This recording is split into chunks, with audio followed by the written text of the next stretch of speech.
마태복음 18장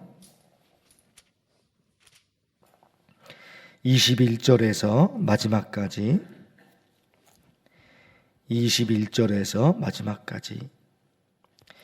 그때에 베드로가 나와 이르되 주여 형제가 내게 죄를 범하면 몇 번이나 용서하여 주리이까 7번까지 하오리이까.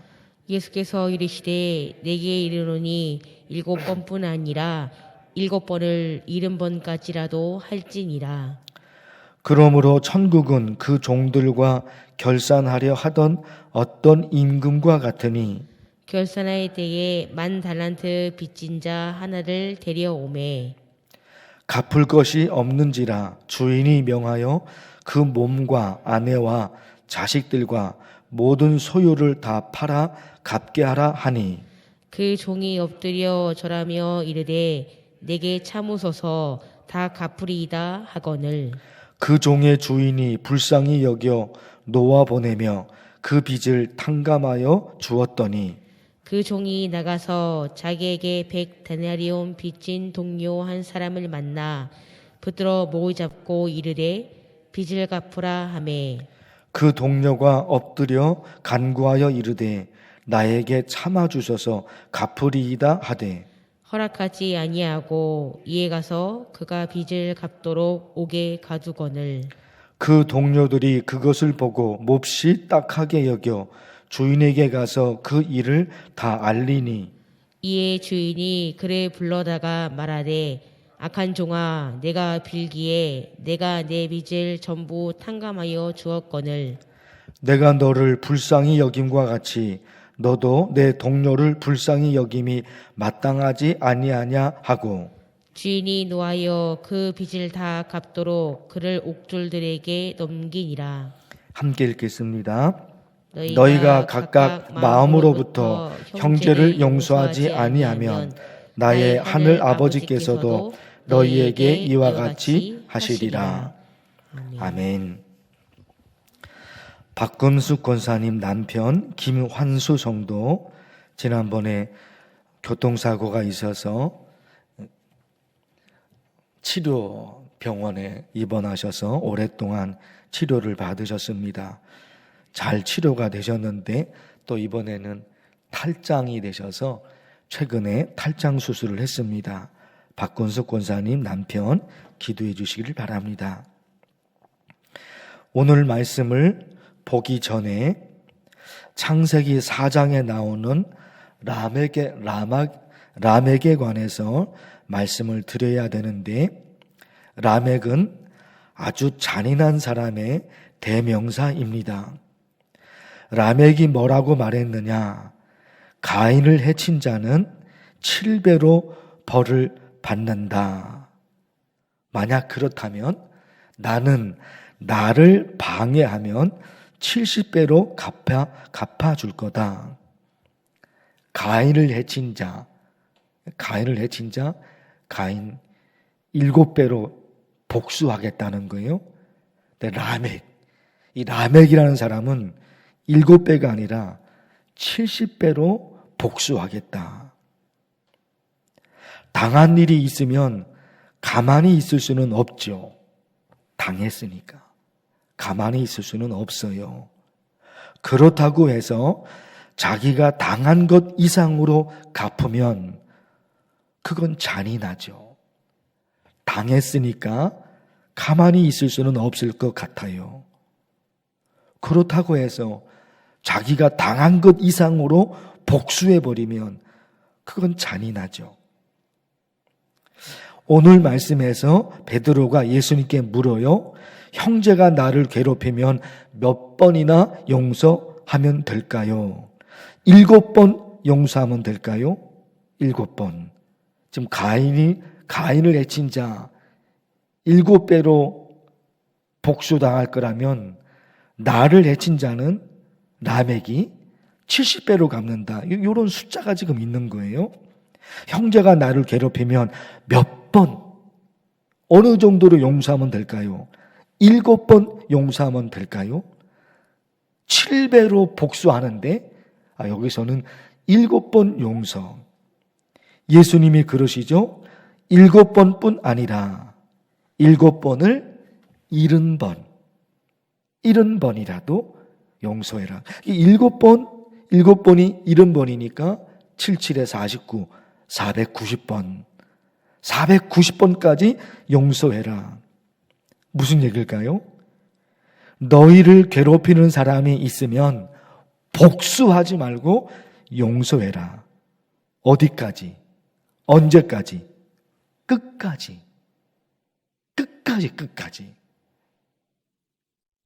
복수 7배, 아니 70배로 복수해버린다는 거잖아요.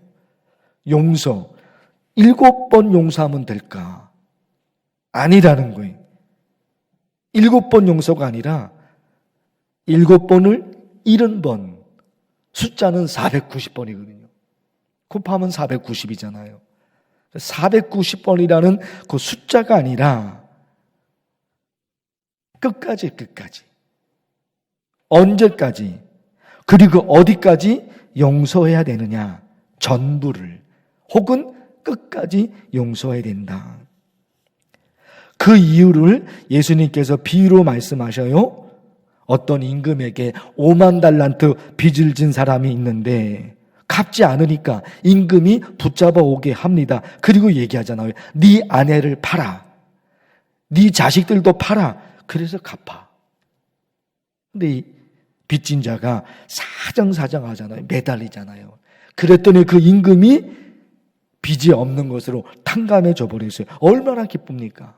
이 종이 너무너무 기뻐요. 그 집으로 돌아가려다가 자기에게 100데나리온 빚을 진 친구를 만난 거예요. 100데나리온 빚을 졌어요. 그 어떻게 멱살을 잡고 목을 잡고서 갚으라고 조금만 기다려달라고 사정을 했는데 사정을 봐주지 않고 감옥에 가둬버렸단 말입니다. 그걸 보고 있던 그 누군가가 임금에게 쫓아가서 그런 얘기를 한 거예요. 그래서 그 임금이 처음에 빚을 진 그 종을 다시 불러들이죠. 그리고 얘기하는 거잖아요. 나는 너를 이렇게 탕감해 줬는데 너는 너에게 아주 작은 것, 그 빚진 사람 그것도 용서해 주지 못하느냐. 다시 감옥에 가둬버리는 거예요. 예수님은 비유로 얘기하시죠. 그러면서 마지막 말씀에 35절에 너희가 각각 마음으로부터 형제를 용서하지 아니하면 나의 하늘 아버지께서도 너희에게 이와 같이 하시리라. 우리의 잘못, 우리의 허물을 용서받지 못하면 그러면 어떻게 되게요? 내 허물을 용서받지 못하면 어떻게 되냐 말이에요. 근데 예수님이 이 말씀을 하시잖아요.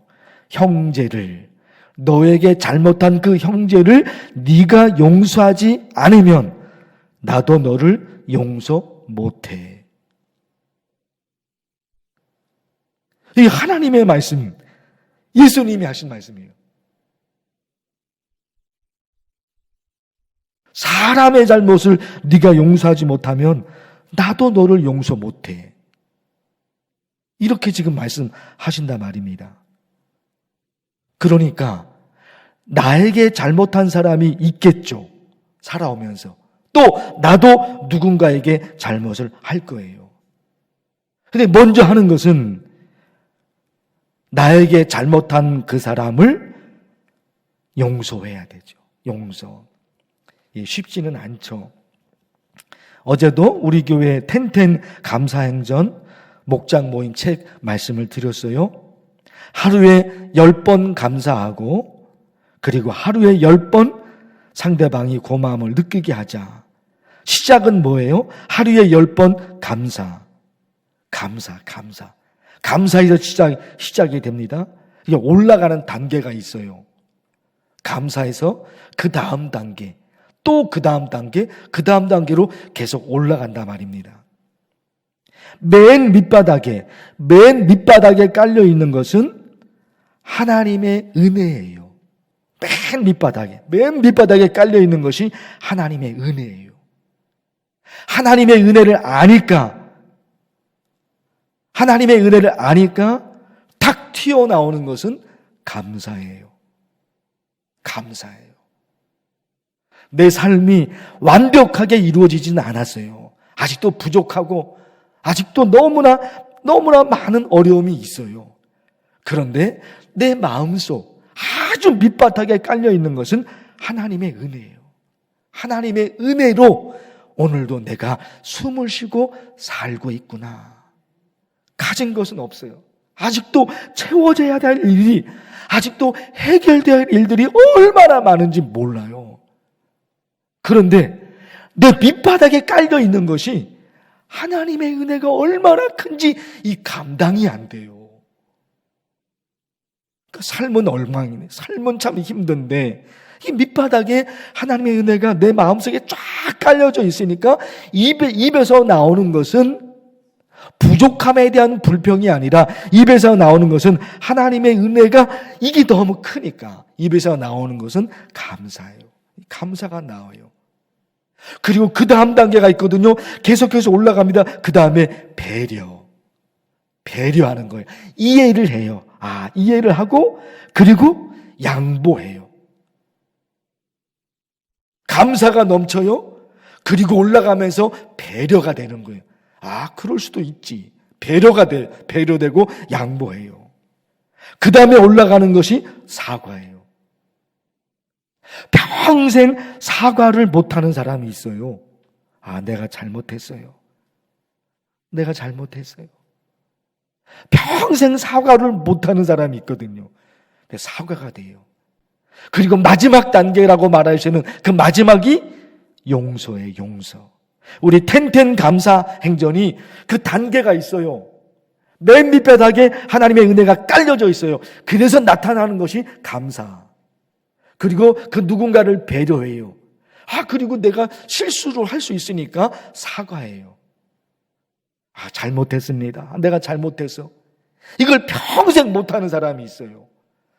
그러니까 그 이상을 못 올라가죠.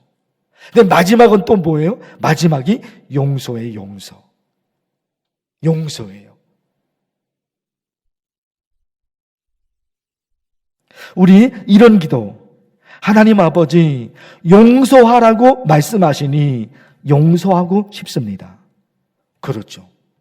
용서하라 그러니까 용서하고 싶습니다. 심지어는요, 용서하지 않으면, 다른 사람의 잘못을 네가 용서하지 않으면 나도 너를 용서 못해. 하나님이 이러시니까. 하나님이 용서하라고 말씀하시니 용서하고 싶습니다. 내가 그 사람을 용서하지 않으면 하나님도 나를 용서하지 않겠다고 하시니까 하나님 내가 용서하겠습니다. 그러나 너무 억울해서 용서할 수 없습니다. 하나님은 용서하라고 말씀하시는데 나는 너무너무 억울해서 용서 못하겠습니다. 그 사람이 진심으로 뉘우치고 용서를 구하면 용서를 해보려고 노력할 텐데 그가 나에게 사과하지 않습니다. 사과를 했는데 진심이 느껴지지 않습니다. 나는 용서를 못합니다. 하나님. 이런 기도가 연결되는 거예요. 하나님 아버지 어쩌면 좋을까요? 용서하지 않으면 하나님께서도 저의 잘못을 용서하지 않으신다고 하시는데 어쩌면 좋을까요? 하나님, 용서할 수 있는 용기를 주옵소서. 용서할 수 있는 힘을 주옵소서. 하나님, 용서할 수 있도록 하나님께서 제게 특별한 은혜를 보여주소서. 용서가 쉽지 않아요. 또 용서가 안 되는 것 때문에 내 삶도 힘들어요. 용서해야 함을 알지만 못해요. 할 수가 없는 거예요. 그 사람만 보면 열이 받치는데요. 그 사람만 보면 분노가 치밀러 오르는데요. 안 돼요. 용서하고 싶은 마음이 있어요. 그 사람이 진심으로 뉘우친다면 얼마나 좋냐 말이에요. 진심으로 용서해달라고 진심을 담겨서 하면 그러면 또 용서가 가능할 것 같은데 그것도 없단 말입니다. 용서가 절대로 쉽지가 않은 거예요. 그런데 이 말씀이 지금 있잖아요. 이 말씀이 있는 거예요. 다른 사람의 잘못을 용서하지 않으면 나도 너의 잘못을 용서 못해. 이런 하나님의 말씀이 있거든요. 그러니까 용서라는 주제를 가지고 이게 발버둥을 칠 수밖에 없는 거예요.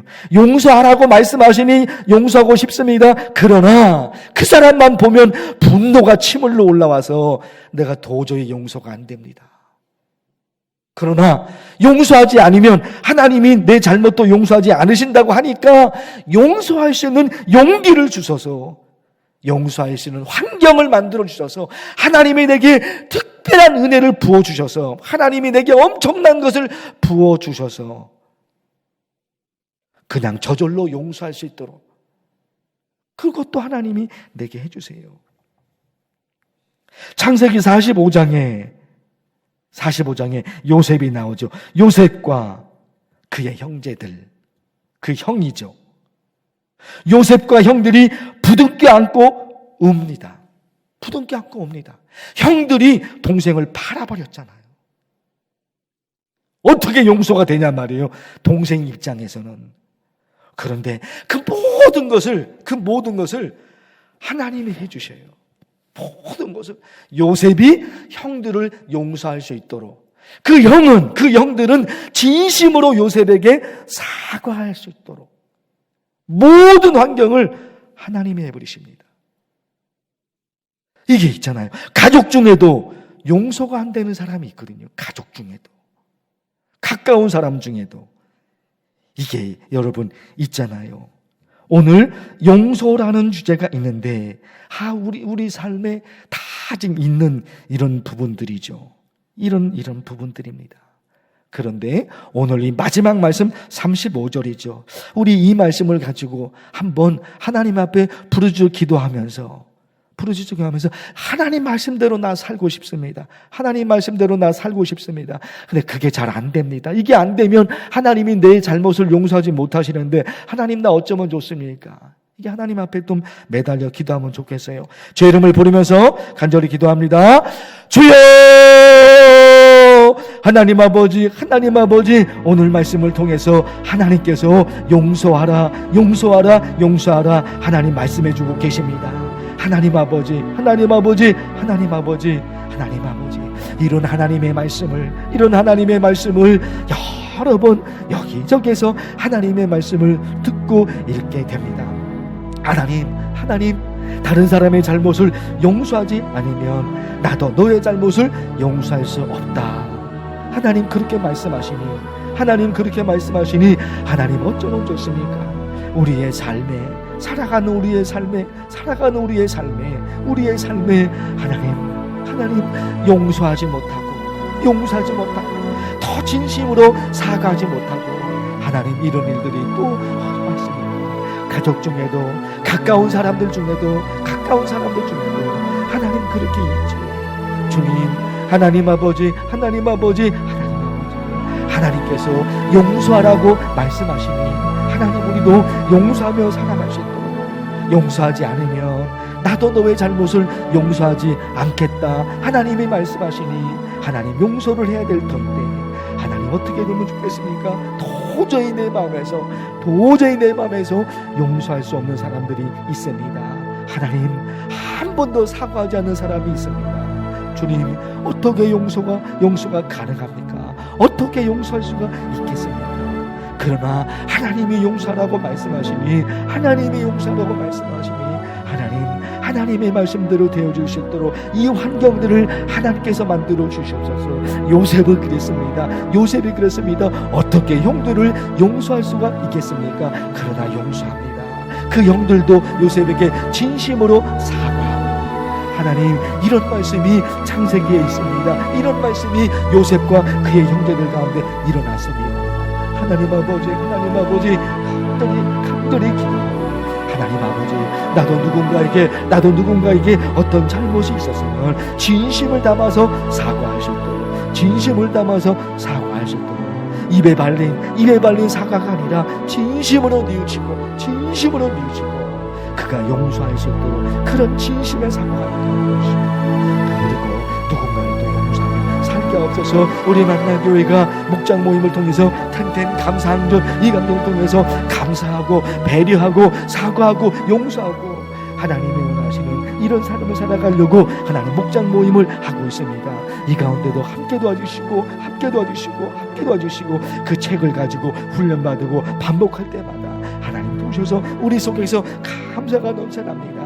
그리고 서로가 서로를 이해하며 배려합니다. 그리고 사과할 일이 있으면 사과합니다. 그리고 용서합니다. 주님, 우리의 삶이 이런 삶으로 뒤바뀌어져서 이런 삶으로 바뀌어져서 하나님이 원하시는 삶을 살아가고 하나님의 나라로 반응하는데 하나님 나라로 반응하는데 우리의 삶이 다 그런 삶이 될 수 있도록 하나님 도와주시옵소서. 오늘도 하나님밖에 없사오서 하나님밖에 없사오서 하나님만 바라보고 하나님만 바라보고 하나님만 바라보고 이렇게 믿음으로 간절히 매달려 기도합니다. 주님 기억해 주옵소서. 박구스 권사님 남편 김한수 성도 하나님 교통사고가 있어서 오랫동안 이런저기 하나님 여러 가지 치료를 받으면서 하나님의 은혜로 잘 치료받아 퇴원하셨습니다.